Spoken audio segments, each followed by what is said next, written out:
For a long time, I suffered from anxiety. Every day, I thought something horribly wrong was about to happen. I thought I would be stabbed, shot, or arrested every time I left my apartment. I felt like everybody was judging me, pitying me, or attempting to manipulate me. My hands shook constantly. It got so bad that when a friend came to visit me, I couldn't drink a glass of water because it kept spilling just from me holding it. I tried to behave like nothing was wrong, when all I wanted to do was lock myself in a room and curl up in a ball. I felt fragile, weak, and hollow. My doctor prescribed me anti-anxiety meds. When I looked up the side effects, I reluctantly threw the pills in the garbage. I was terrified of making things even worse. I felt ashamed. I didn't want to be around anyone, not because I stopped liking people, but because I didn't want them to see me like this. My anxiety affected how I breathed, how I thought, how I ate, how I slept, and how I talked. I tried everything to fix my crippling anxiety. Meditation, yoga, exercise, therapy, journaling, supplements, prayer. Some of these things helped a little bit, but most of them didn't. Some even made things worse. Then one day, I discovered the cure for my anxiety. When my mind processed it and recognized it was the solution, I started laughing. The answer had been so obvious all along. In less than 1 month, I was back to my old self. I found the cure for my anxiety 4 years ago. Since then, a lot has changed for the better. I wrote a post that ranked #1 on Google for the search "How to Cure Anxiety." I made a free email course that ended up helping over 20,000 anxiety sufferers. I published a best-selling book on anxiety management. I was invited to speak at TEDx, the Pentagon, and Mental Health America about how to overcome mental illness. And on a personal note, I married the woman of my dreams, and I had a baby daughter. And none of those things would have happened if I was still suffering from paralyzing anxiety. I don't fear that those feelings will ever return, and if they do, I'll be able to wipe them out right away. My hope is that by the end of this video, you'll be able to overcome your anxiety once and for all. Now let me ask you something. Have you ever witnessed a little kid working out on a treadmill? Or meeting up with a friend to chat over coffee? Or wearing a suit and making cold calls? Or attending a networking event to hand out business cards? Hell no. Only serious adults choose to be lame and boring. Kids don't really have an ego. They don't regret their past or worry about their future. They just play. And play is what I'd forgotten, what I'd been missing all along. Giving myself permission to play was the cure for my anxiety. It was a subtle but powerful shift in how I viewed the world. For 2 years, I'd unknowingly prevented myself from playing. I would work for 10 hours or more in front of the computer, getting numbed out by all the stimulus around me. I didn't get outside, I didn't move enough, I didn't sleep enough, and I'd completely deprived myself of play for years.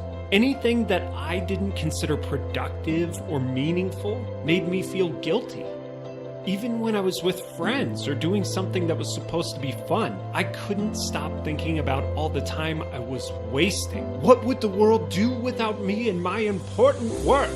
I thought to myself, and without realizing it, I became very serious, even though I'd never been serious in my entire life. I ended up convincing myself that life was miserable and that I needed to be very serious if I wanted to get through it. I approached everything this way and treated my work as a form of self-imposed slavery.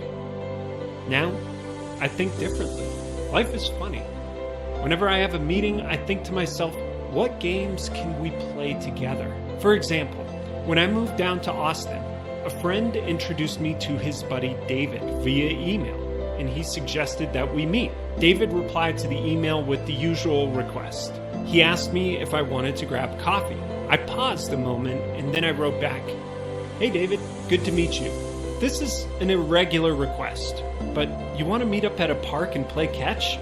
I haven't done that in a while, and it's a lot more stimulating than sitting around and drinking coffee.